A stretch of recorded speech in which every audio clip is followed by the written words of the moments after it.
নতুন একটা দিনের গল্প নিয়ে আবারও আপনাদের স্বাগত জানাই আমাদের যাত্রার এই নতুন পর্বে।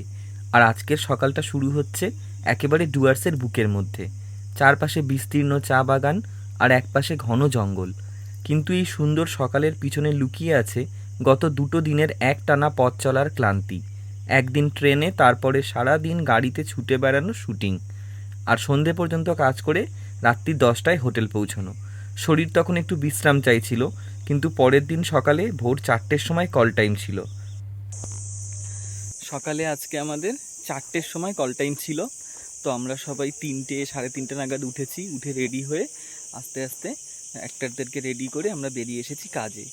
তো সকালবেলা 7টা নাগাদ আমরা ব্রেকফাস্ট করে নিয়েছি। আসলে শুরুর দিকে এত তাড়াহুড়ো ছিল, সেই জন্য ওই সময়গুলো আপনাদেরকে ভিডিও করে পোস্ট করতে পারলাম না।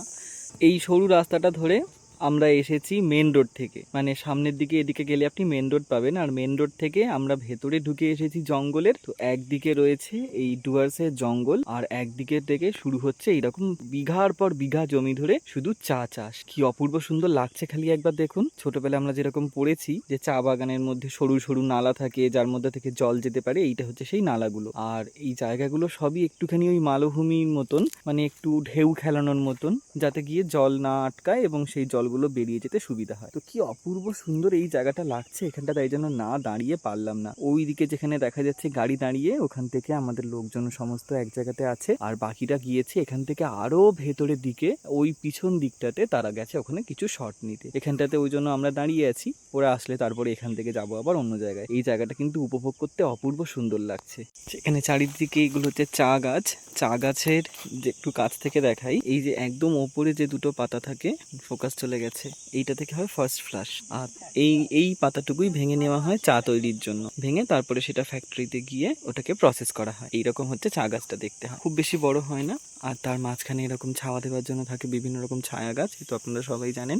ভেতরে যেতে বেশি ভয় লাগছে, কারণ শুনেছি যে চা বাগানে নাকি অনেক সাপ ঠাপ এটা সেটা থাকে। তো এইটুকু খালি ছিল বলে ওই জন্য এইটুকুতেই আসলাম। দারুণ সুন্দর দেখতে জায়গাটা। চা বাগানের মাঝখানে আজকে আমাদের শুরু হলো দিন। শুটিং ওদিকে শুরু হয়ে গেছে, ইউনিটের লোকজন আশপাশে রয়েছে, যে যার মতন এখন একটু ছবি তুলছে। গাড়ি নিয়ে অনেক ভেতরের দিকে চলে গেছে, ওই দূরের দিকে একটু জুম করে দেখাই। যত দূর এখানে চোখ যায় তত দূরই শুধু চা বাগান। ওই চা বাগানের একদম পেছন দিকে এখন আমাদের শুটিং চলছে, আর আমরা এখন এইখানটাতে রয়েছি। তো এইখানটাতে আমরা এখন ওয়েট করা ছাড়া আমাদের এখন অন্য কোনো কাজ নেই। ওরা ওখান থেকে শুটিং করে আসলে তারপরে আমরা এখান থেকে যাব অন্য একটা জায়গাতে।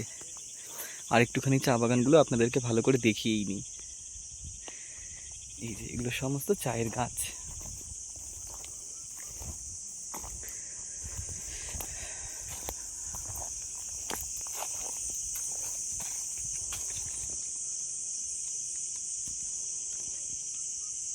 নর্থ বেঙ্গলে আজ আমাদের শুটিংয়ের প্রথম দিন।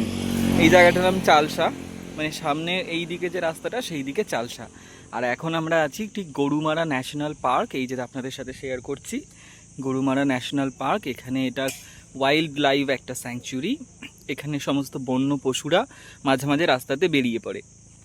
আর এই যে রাস্তাটি দেখছেন, এই রাস্তার একদিকে জলপাইগুড়ি আর একদিকে হচ্ছে চালসা হয়ে মালবাজার। তো এই রাস্তায় মাঝে মাঝেই আপনার যাওয়ার পথে দেখতে পাবেন কোথাও লেখা আছে যে এটা হচ্ছে এলিফ্যান্ট ক্রসিং জোন, কোথাও লেখা আছে এটা রাইনো ক্রসিং জোন।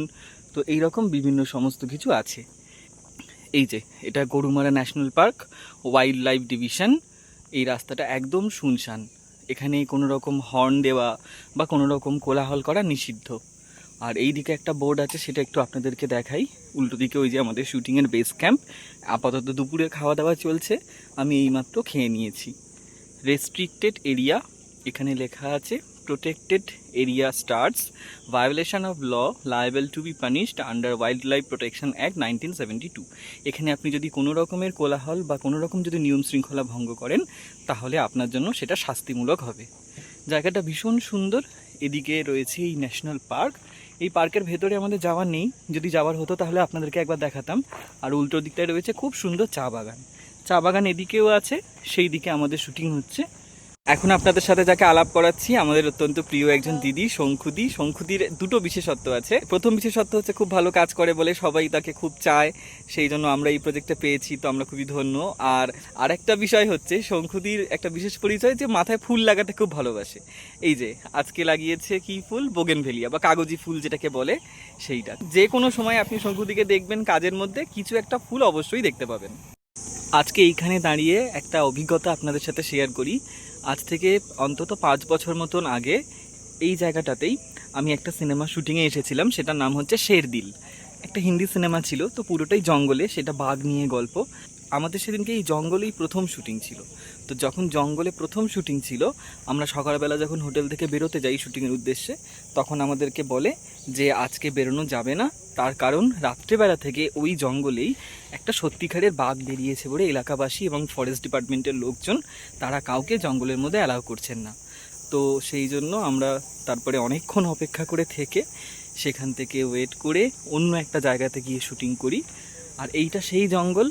এখানেও আজকে আমাদের সাথে ফরেস্ট ডিপার্টমেন্টের বিভিন্ন লোক রয়েছে আমাদেরকে সুরক্ষা প্রদানের জন্য, কারণ এই জায়গাগুলোতে না সত্যি সত্যি বন্যপ্রাণী, হাতি বলুন, গন্ডার বলুন, সেগুলো যখন তখনই বেরিয়ে পড়ে। রাস্তার মধ্যে থেকে যাওয়ার সময় একবার একটা বোর্ড লক্ষ্য করেছিলাম, যদি আবার চোখে পড়ে আপনাদের সাথে নিশ্চয়ই শেয়ার করব। লেখা আছে যে যদি আপনার যাত্রাপথে কোনো হাতি বা গন্ডার কেউ যদি এসে পড়ে তাহলে আপনি হর্ন বাজাবেন না, তার কারণ তারা আপনার রাস্তায় আসেনি, আপনি তাদের রাস্তার মধ্যে এসে পড়েছেন। এটা আপনাদের সাথে দেখতে পেলে শেয়ার করবো। আর আজকে আমাদের সুরক্ষা দেওয়ার জন্য এই যে ফরেস্ট ডিপার্টমেন্টের লোকজন ওখানে অপেক্ষা করছে, আমরা এদিকে যাতে সুরক্ষা দিয়ে কাজ করতে পারি।